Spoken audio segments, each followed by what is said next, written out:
The war between the land and the sea has had its overnight ratings come in. Needless to say, it works out to be roughly the same as last week, minus a few 100,000, of course. Hello and welcome back to Chat About It, Don't Shout About It with me, Rachel, the Queen of the Woke, as crowned by one of my haters. I crown you Queen of the Woke! Let's chat about it. Please let me know what you think of the ratings in the comment section below and what this means for this particular spin-off. And please do keep it friendly in the chat. And yeah, I know viewing habits have changed. I cover the viewing figures for fun because why not?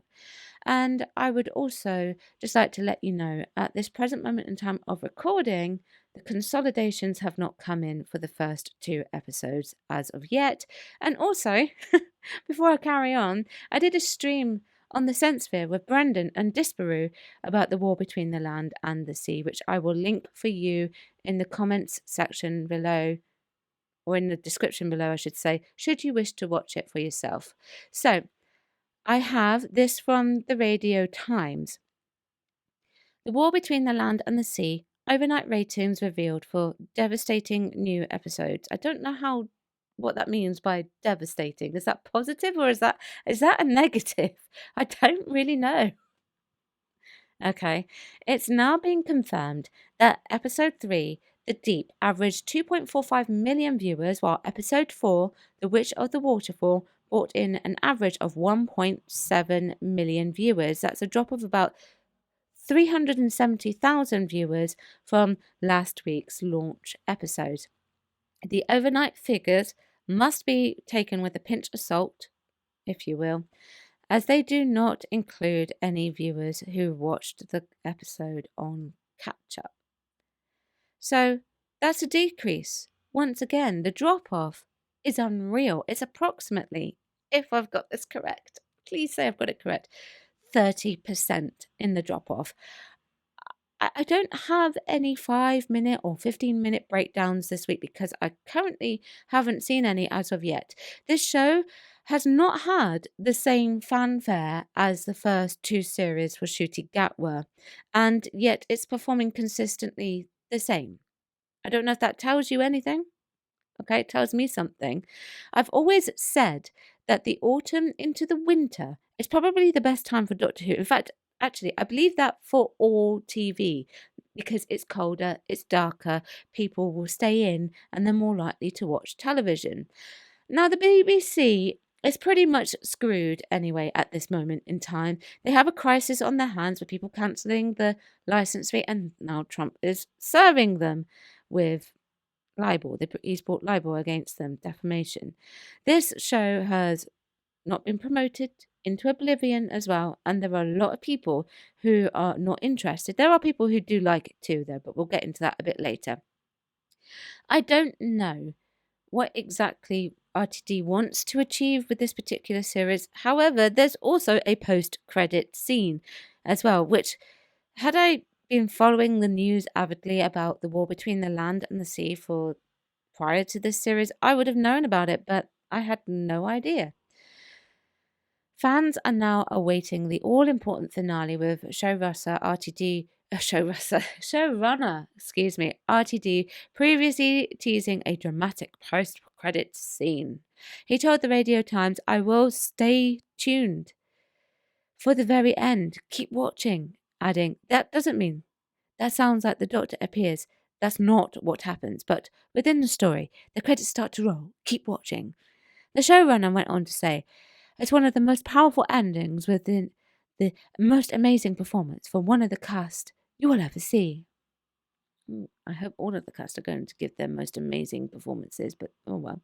Now, I don't know what he is hoping to achieve by doing an X-Men / Marvel move, because they quite often feature a post-credit scene as well. The X-Men normally ties in with what they're going to be releasing soon in the future. I don't know how it will be related or how it would work.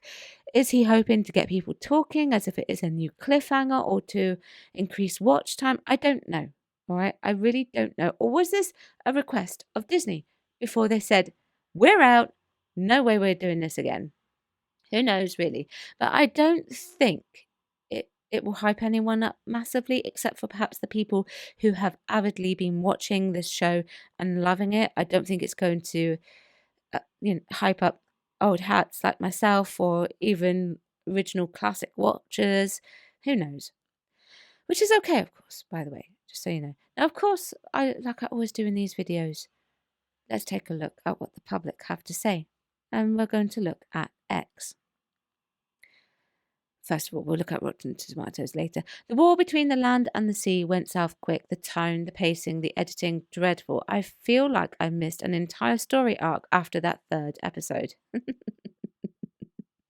Yeah, well, I feel like we did that in part 3. We just forgot about the pollution and everything just moved on to go into talks, but nothing really happened because there was like this implosion, and then she rescues him.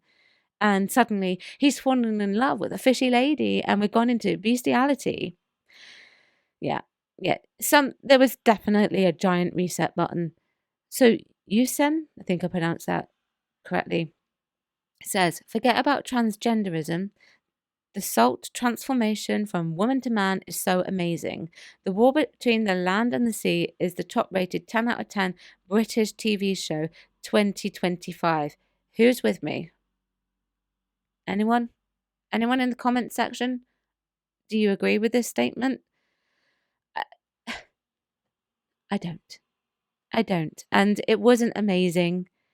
Whilst I didn't necessarily see it coming, it doesn't make it absolutely stellar. It really doesn't. Far from it, actually. This person says, I know you've all been waiting for my verdict on the war between the land and the sea 3 and 4. This is Grumpy Who. Again, not bad. There's cookie cutter human villain, cliche plot lines, and dodgy CGI. But I have to admit, I find the chemistry between the leading couple believable and compelling.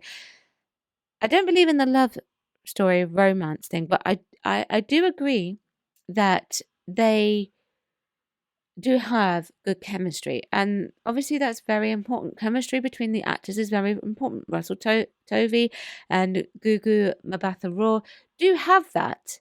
They genuinely do, but it's not a love story. I think it's just good chemistry. This person says, BBC's The War Between the Land and the Sea is the biggest pile of crud. Truly awful in every conceivable way. Only imbeciles would enjoy this garbage. Messaging, forced trans and disability visibility, forced and repetitive dialogue, unnecessary characters, awful writing, dumb story. Right. So the only thing I'm inclined to disagree is the disability visibility comment. All right. So people with disabilities do exist and they do work, and I would say my dissertation, when I wrote my dissertation, it was a product before its time because I was talking about disability and representation in theatre and TV, and how quite often it's normally somebody who is like myself, able-bodied and able to move around very much so. And I said that I was progressive, a lot more progressive back then than I am now, I suppose. But I said that I feel like that wherever you can, because people with disabilities, they can work, they should be seen. They should be seen on screen and in the theatre. And I still stand by that to this day. So for me, having a person with a disability in a TV show, that's not a problem for me. That really is not a problem for me, and it never has been a problem for me. And that's just an opinion, okay? It really is just an opinion. Anyway, carrying on. Rotten Tomatoes. Now, we have the score for them. Now, last week, the audience score was around about 45%. It's gone up to 61. The Rotten Tomato score has gone up to 61. It looks like there's some agreement going on now. Interesting. Of course, it is the audience that has the most important opinion. So the audience speak in the overnights, of course, when we watch it. That lets you know how people receive it, and then the consolidations as well. but they also leave comments. So let's take a look at what was being said on Rotten Tomatoes. I've got some positive comments, which is always important. Really can't wait for the next episode. Loved it from the first. The effects are amazing and the storyline is gripping. Have fallen in love with it so far.